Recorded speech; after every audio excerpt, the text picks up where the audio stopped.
बच्चों, आज हम जो कक्षा 10 का नागरिक शास्त्र है उसका चौथा पाठ पढ़ने जा रहे हैं। चौथा चैप्टर जो है उसको पढ़ने जा रहे हैं। तो एक संक्षिप्त विवरण पहले हम छोटा सा देख लेंगे, उसके बाद में आगे हम लोग पढ़ेंगे। ठीक है। इस चैप्टर का नाम है जाति, धर्म और लैंगिक मसले। जैसा कि आप जानते हैं, भारत में लोकतांत्रिक व्यवस्था है। भारतीय संविधान में धर्मनिरपेक्ष होने की बात को स्वीकार किया गया है। ये सारी चीजें इसलिए लाई गई क्योंकि विविधतापूर्ण वातावरण है देश का। ठीक है। किसी भी समुदाय, किसी भी समूह या समाज को यह न लगे कि उसकी उपेक्षा की जा रही है। ठीक है। क्योंकि हमने पहले देखा कि सत्ता की साझेदारी में समस्याएं हुई। साझेदारी में जिसको भागीदारी मिल गई जिस शासन सत्ता में, जिस देश के समुदाय को, वो तो शांतिपूर्वक रहा। जिसको नहीं मिली वो विद्रोही हो गया। ठीक। ऐसे ही हम लोग संघवाद में आए तो हमने देखा कि संघवाद में अगर सत्ता में ताकत को एक जगह केंद्रित कर दिया गया तो विद्रोह की स्थिति उत्पन्न हुई। लेकिन अगर ताकत को बांट दिया गया, सत्ता को, शासन को अलग अलग क्षेत्रों में, चरणों में बांट दिया गया तो सामान्य परिस्थिति में शासन चलता रहा। लेकिन भारत के संदर्भ में अगर बात की जाए, भारत का समाज, इससे पहले जो चैप्टर हम पढ़ रहे थे वो था लोकतंत्र और विविधता। यानी लोकतंत्र क्या है और विविधता क्या है। डेमोक्रेसी में विविधता जो है वो कैसे अपना रोल प्ले करती है। जो देश है भारत, भारत में लोकतांत्रिक व्यवस्थाएं हैं। लोकतांत्रिक व्यवस्था में विविधता, सामाजिक विविधता, राजनीतिक विविधता, धार्मिक विविधता या भूमंडलीकृत जैसे है, या वातावरण का एनवायरमेंटल चेंजेस जो होते हैं, कहीं पर जलवायु ठंडी है, कहीं गर्म है, कहीं पर पहाड़ी क्षेत्र है, कहीं नदियां हैं, कहीं मैदान है। तो इन सारी विविधताओं के कारण लोगों के सोचने समझने का तरीका भी अलग है, लोगों की आवश्यकताएं भी अलग हैं, लोगों का जो सब अपेक्षाएं लोगों की है सरकार से वो भी सबकी अलग अलग है। भाई बाढ़ पीड़ित क्षेत्र के लोग चाहेंगे कि पानी कम आए, बाढ़ से प्रभावित ना हो। वहीं सूखे क्षेत्र के लोग चाहेंगे कि सूखा ना पड़े। ऐसा तो है नहीं कि पूरा देश एक साथ चाहेगा कि पानी सबको मिल जाए। भाई जिसके यहाँ जल की उपलब्धता है वो पानी क्या करेगा, जिसके यहाँ सूखा है वो कह दे कि जल ना आए, ऐसा हो नहीं सकता। यानी कि सबकी अलग अलग अपेक्षाएं हैं। ठीक। उन अपेक्षाओं को पूरा करने के लिए उनकी अपेक्षाओं को ध्यान में रखकर संविधान में व्यवस्थाएं दी गई हैं। ठीक है। तो इसको हम जब देखते हैं तो आगे थोड़ा सा जाति, धर्म और लैंगिक मसलों का क्या रोल है इसमें विविधतापूर्ण वातावरण में, और वो लोकतांत्रिक व्यवस्था को कैसे प्रभावित करते हैं, या वर्तमान में समाज में क्या स्थिति है जातीय व्यवस्था की या लैंगिक विभाजन की, महिला पुरुष के आधार पर भेदभाव जो हो रहा है उसकी क्या स्थिति है। इन सब चीजों को हम इस चैप्टर के अंतर्गत पढ़ेंगे। कहने का मतलब यह है कि एक सामाजिक व्यवस्था को एक राजनीतिक व्यवस्था से जोड़कर पढ़ना है हमको। सामाजिक बंटवारे को राजनीतिक व्यवस्था के साथ जोड़कर पढ़ना है, और ये देखना है कि राजनीति को ये सामाजिक विभाजन कैसे प्रभावित करता है, या राजनीति में बैठे हुए लोग इस सामाजिक विभाजन का कैसे लाभ उठाते हैं, और इसको समाप्त करने के लिए कौन से संगठन आगे आते हैं या किसने प्रयास किया। अभी हम आगे पढ़ेंगे तो नारीवादी आंदोलन को देखेंगे। नारीवादी आंदोलन जो आया वो उसका उद्देश्य था कि नारियों को सम्मान दिलाना। ये सारी चीजें हैं, तो बारी बारी से उसको हम देखते जाएंगे सिस्टमैटिक तरीके से एक के बाद एक। लेकिन पहले इसका जो सार है संक्षेप में हम थोड़ा सा देख लेते हैं। ठीक है। आइए, चैप्टर का नाम है चैप्टर 4, नाम है जाति, धर्म व लैंगिक मसले। मसले मतलब मुद्दे। मसले का मतलब होता है मुद्दे, मामले।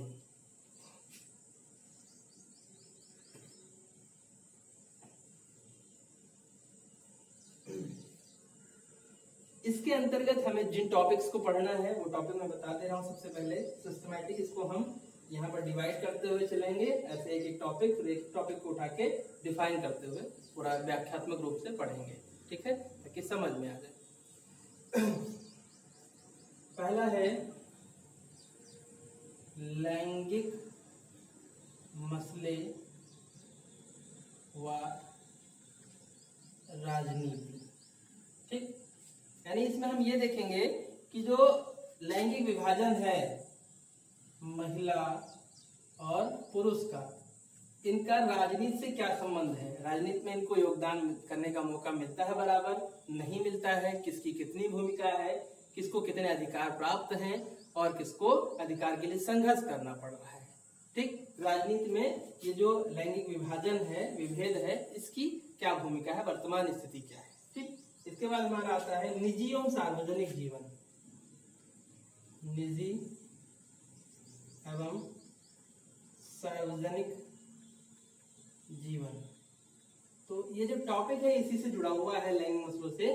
तो जो निजी और सार्वजनिक जीवन है, निजी जीवन मतलब हमारा व्यक्तिगत जीवन, घर परिवार से जुड़ा हुआ, सार्वजनिक जीवन यानी राजनीतिक क्षेत्र में हमारी भूमिका, समाज में हमारी भूमिका, विभिन्न स्थानों पे, विभिन्न चरणों में, कार्य क्षेत्र में और खेल कूद के मैदान क्षेत्र में, या ये कह दीजिए राजनीतिक क्षेत्रों में, इन सब में हमारी कितनी सक्रियता है। तो इसको हम देखेंगे कितनी सक्रियता महिलाओं की है और कितनी पुरुषों की है। क्या सार्वजनिक जीवन यानी जो राजनीतिक जीवन है, जो समाज में निर्णय लेने का जो कार्य है, वो सारा क्या पुरुष ही कर रहे हैं या महिलाओं की भी भूमिका है। महिलाओं का जीवन सिर्फ निजी जीवन बनकर रह गया है घर की चार दीवारी में, या फिर उनको भी सार्वजनिक क्षेत्रों में प्रवेश का मौका मिल रहा है। इन सारी चीजों को इसके अंतर्गत हम लोग देखते हुए आगे बढ़ेंगे। फिर आता है महिलाओं का राजनीतिक प्रतिनिधित्व। महिलाओं का राजनैतिक प्रतिनिधित्व। ठीक, महिलाओं का राजनैतिक प्रतिनिधित्व यानी जो महिलाएं हैं उनको राजनीति के क्षेत्र में आने का मौका मिल रहा है या नहीं मिल रहा है। मिल रहा है तो किस स्तरों पर मिल रहा है, और नहीं मिल रहा है तो उनके लिए क्या प्रयास किए जा रहे हैं। इसी के अंतर्गत हम निकाय चुनाव जो है, निकाय चुनाव को पढ़ेंगे, जिसमें वर्तमान में महिला जनप्रतिनिधियों की संख्या पूरे देश में लगभग 10 लाख है, लेकिन लोकसभा व राज्यसभा, विधानसभा, इन सब में संख्या उंगलियों पर गिनने से भर की है, इससे अधिक नहीं है। तो क्या इसके लिए कोई प्रयास किया जा रहा है कि इनकी भागीदारी लोकसभा, विधानसभा, इन सब में भी सुनिश्चित हो, कोई रिजर्वेशन मिले, कोई विशेष आरक्षण के माध्यम से इनको प्रवेश का मौका मिले, ऐसा कुछ हो रहा है अथवा नहीं। यानी इनकी जो राजनीतिक क्षेत्र में उपस्थिति है वो कैसी है, उपस्थिति संतोषजनक है, पर्याप्त है या कम है, इसको हम लोग यहाँ पर पढ़ेंगे। फिर जो हमारा चौथा टॉपिक आएगा, चौथा टॉपिक हमारा होगा धर्म, सांप्रदायिकता और राजनीति। धर्म, सांप्रदायिकता और राजनीति।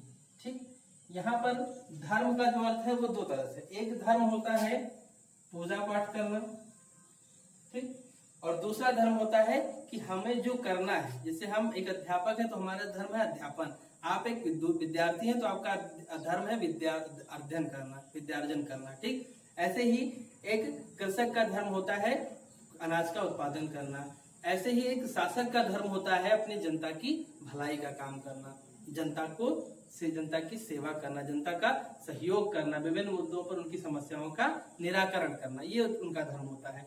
जैसे एक पुत्र का धर्म होता है पिता की सेवा करना, पिता का धर्म होता है पुत्र की बाल्यावस्था में रक्षा करे और उसको आगे बढ़ाए, ताकि वो समय आने पर वो पितृधर्म और पुत्र धर्म दोनों का कॉम्बिनेशन तैयार हो सके, वो अपना कर्तव्य करें और अपना। यानी कहने का मतलब है धर्म एक होता है जो हम सामान्य रूप से हिंदू, मुस्लिम, सिख, ईसाई मान लेते हैं, और दूसरा धर्म होता है जो आपका कर्तव्य क्षेत्र होता है, वो आपका धर्म कहलाता है कि ये मेरा धर्म है। ठीक, जैसे विद्यार्थी धर्म होता है अध्ययन करना, अध्यापक धर्म होता है अध्यापन करना, ऐसे ही। तो ये धर्म जो है, गांधी जी ने एक बात कही कि धर्म को राजनीति से अलग नहीं कर सकते।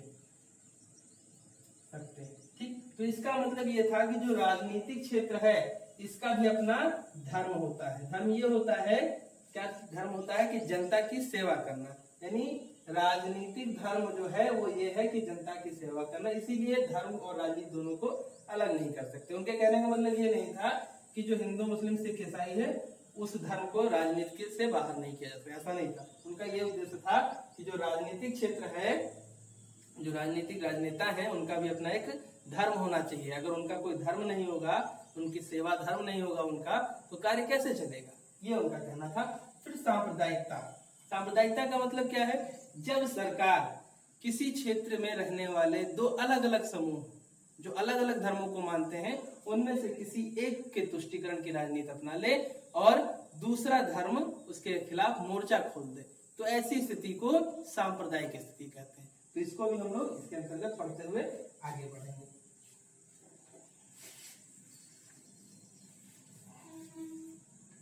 उसके बाद हमारा जो 5वां टॉपिक आता है वो है धर्म निरपेक्ष राज्य। ठीक, ये हमारा 5वां टॉपिक आता है। धर्म निरपेक्ष राज्य क्या है? धर्म निरपेक्ष राज्य में प्रत्येक धर्म के लोगों को अपने धर्म को, अपने इच्छा अनुसार अपने धर्म को मानने, उसके क्रियाकलापों को करने और उसके प्रचार को करने की अनुमति होती है। ठीक, ये होता है धर्मनिरपेक्ष राज्य। ये किसी भी धर्म को अपना अंग नहीं बनाएगा, ना ये किसी धर्म को पोषित करेगा। कहने का मतलब है कि धर्म से इनका कोई मतलब नहीं। हाँ, धर्म में इतना हस्तक्षेप ये करेंगे कि जब धार्मिक व्यवस्था के कारण समाज में असमानता उत्पन्न होने लगे, जब धार्मिक व्यवस्था के कारण समाज में असमानता उत्पन्न होने लगे, या फिर ये कहिए कि धार्मिक रीति रिवाजों के कारण समाज में वैमनस्य पनपने लगे, तो वहां पर राज्य का हस्तक्षेप हो सकता है। जैसे अस्पृश्यता क्या है? अस्पृश्यता निवारण कानून लेके आया गया।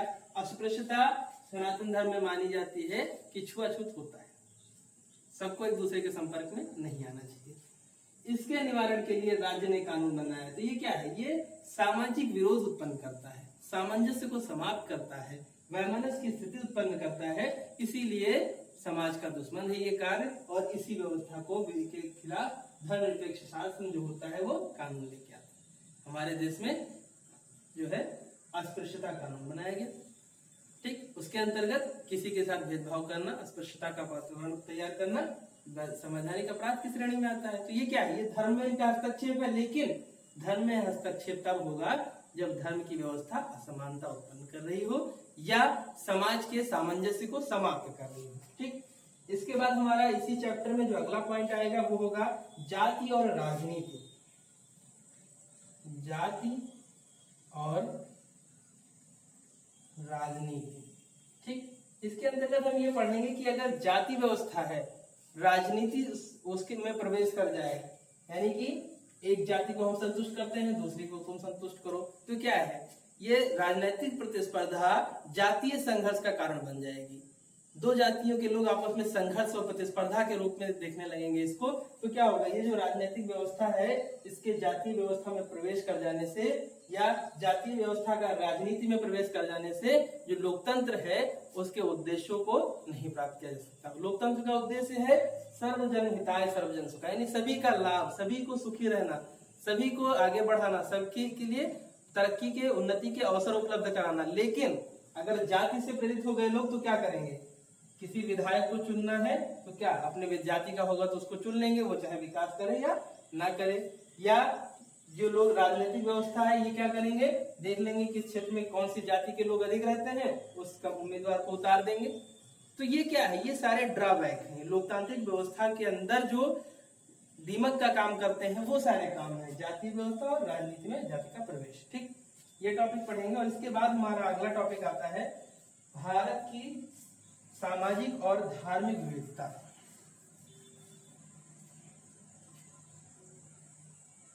भारत की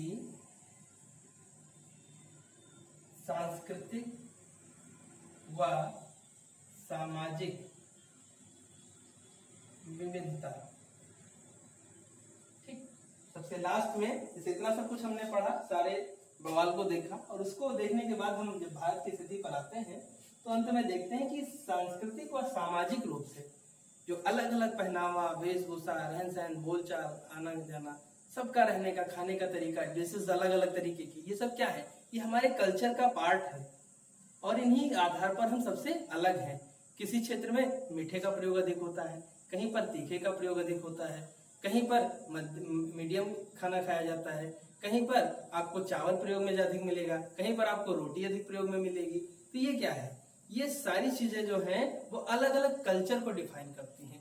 अलग अलग व्यवस्था को प्रदर्शित करती हैं। तो इसी व्यवस्था को, विविधता को हम लोग लास्ट में जानेंगे। और इसी के साथ हमारा जाति धर्म और लैंगिक मसले का जो पूरा चैप्टर है वो कंप्लीट हो जाएगा। ठीक है, तो इसका जो पहला टॉपिक है लैंगिक मसले, इसको हम लोग उठाते हैं।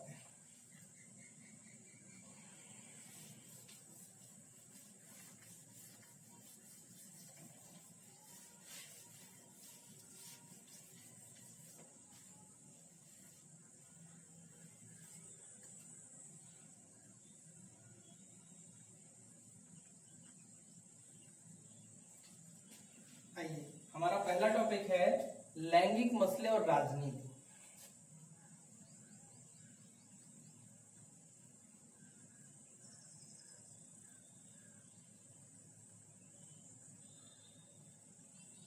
ठीक,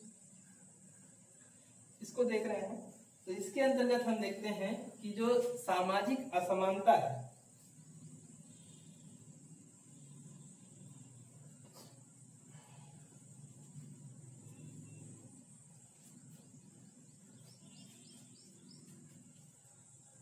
लैंगिक असमानता, जो लैंगिक असमानता है, लैंगिक असमानता मतलब पुरुष महिला के बीच में जो विभेद की स्थिति है, तो लैंगिक असमानता है वो हमें समाज में सामान्य रूप से हर जगह दिखाई देती है।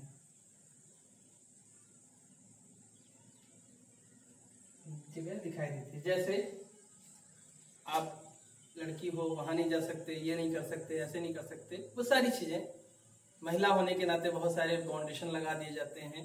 तो ऐसे ही हमको सामान्य रूप से ये असमानताएं दिखाई पड़ जाती हैं और हर जगह पे दिखाई पड़ जाती है। उसके लिए ना शहर का दायरा है, ना गांव का दायरा है, ना अर्बन सिटी का और ना रूरल सिटी का। ठीक, इसका कोई ये दायरा नहीं है कि आप शहर में रहेंगे तो ऐसे रहेंगे, गाँव में। उसकी कुछ रूढ़ियां हैं जो पुराने विचारों से बंधे हुए हैं और वो सर्वत्र विद्यमान है। कुछ धीरे धीरे रूढ़ियां कम हुई हैं आगे आने वाले समय में, लेकिन जो पूर्व की स्थिति है जहां पर महिलाओं के पास मत का भी अधिकार नहीं था, हम वहां की व्यवस्था पढ़ रहे हैं। इसलिए उस चिंतनशील व्यवस्था को और उस चिंतनीय व्यवस्था को देखते हुए आगे बढ़ेंगे और वर्तमान से उसका तुलनात्मक अध्ययन करेंगे। फिर पाएंगे कि महिलाओं की स्थिति क्या थी, कहां से निकलकर हम कहां तक पहुंचे हैं। यानी लैंगिक असमानता जो थी वो कहां पर थी और कहां से अब कहां तक यात्रा कर पाई है, इसको हम लोग देख रहे हैं इसमें। ठीक, हर जगह दिखती है, लेकिन जो राजनीतिक अध्ययन है उसमें इसको बहुत ज्यादा महत्व नहीं दिया जाता। राजनीतिक में महत्व नहीं। क्यों? कारण ये है कि बहुत सारी महिलाओं को पता ही नहीं होता है कि उन्होंने किस डेट में ग्राम प्रधान का चुनाव लड़ा। हालांकि कुछ तो ये भी होती हैं कि अपने 5 साल के कार्यकाल के बाद भूल जाती हैं कि हमारा सिंबल कौन सा था। क्यों? क्योंकि उनको चुनाव लड़ाया जाता है, उनके नाम पर चुनाव लड़ा जाता है और उनके घर के पुरुष सदस्य उनका स्टाम्प पैड और मोहर दस्तखत हाथ में रखते हैं, काम चलाते हैं, सारी व्यवस्था वो संचालित करते हैं। वो महिला प्रधान जिसको वास्तव में सरकार चाहती है कि महिला प्रतिनिधि चुन के आए, महिला प्रतिनिधि ध्यान दे लोगों के लिए, उनकी समस्याओं का निराकरण करे, उसको खुद ही नहीं पता रह जाता है 5 साल बाद कि उसका चुनाव का निशान क्या रहा होगा। ठीक है, तो ऐसी राजनीतिक क्षेत्रों में इसकी व्यवस्थाएं नजर नहीं आती। बिल्कुल भी असमानता पूर्ण व्याप्त है। बहुत ही कम स्तर ऐसे हैं जहां पर असमानता राजनीतिक क्षेत्र में नहीं दिखाई पड़ती। असमानता को स्वाभाविक व प्राकृतिक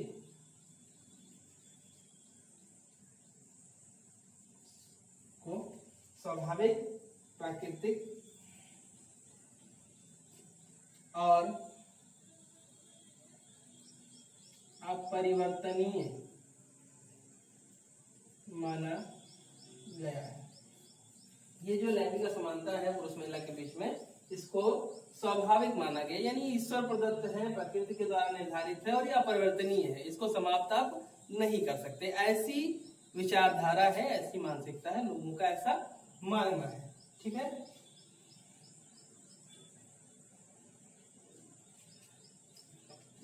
ये तो हो गया इनका व्यक्तिगत विभेद, यानी जैविक या शारीरिक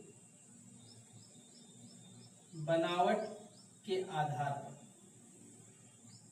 विभेद। ठीक, ये तो हो गया। हमने देखा कि स्वाभाविक या प्राकृतिक अथवा अपरिवर्तनीय विभेद जो ईश्वर ने, गॉड ने जो देकर भेजा है स्त्री और पुरुष को, वो तो है, लेकिन उसके साथ ही साथ एक और विभेद जो है वो काम करता है जो समाज ने बनाया है। समाज ने क्या बनाया है? इन दोनों के संबंध में, इन दोनों यानी महिला व पुरुष के संबंध में इन दोनों के बारे में प्रचलित रूढ़ छवियां और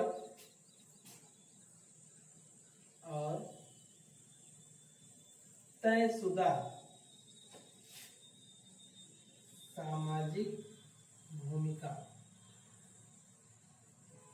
का भी योगदान है।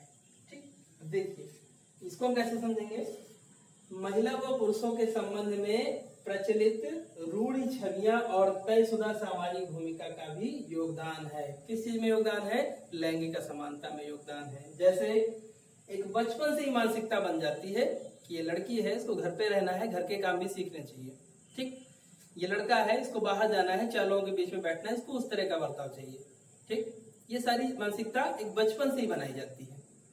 ये सारी चीजें हम देखते हैं, तो इसी को हम लोग अब और विस्तारित तौर पर आगे देखने वाले हैं नेक्स्ट वीडियो में। ठीक है, यहाँ पर हमने इतना समझ लिया है कि जो लैंगिक विभाजन है, लैंगिक असमानता है, वो सिर्फ प्रकृति प्रदत्त नहीं है। प्रकृति प्रदत्त तो असमानता है, लेकिन सिर्फ प्रकृति की ही भूमिका नहीं है, उसके साथ साथ समाज ने भी एक लंबे समय में इनकी छवियां बना ली है रूढ़िवादी व्यवस्था के अंतर्गत, और भूमिका तय कर दी है कि किसकी कितनी भूमिका समाज में होगी, महिला की कितनी भूमिका होगी और पुरुष की कितनी भूमिका होगी। ठीक, तो इस तरह से हम लोग इसके स्टार्टिंग पॉइंट को देखते हैं। अब आगे हम लोग इसको और डिटेल में नेक्स्ट वीडियो में देखने वाले हैं। ठीक है।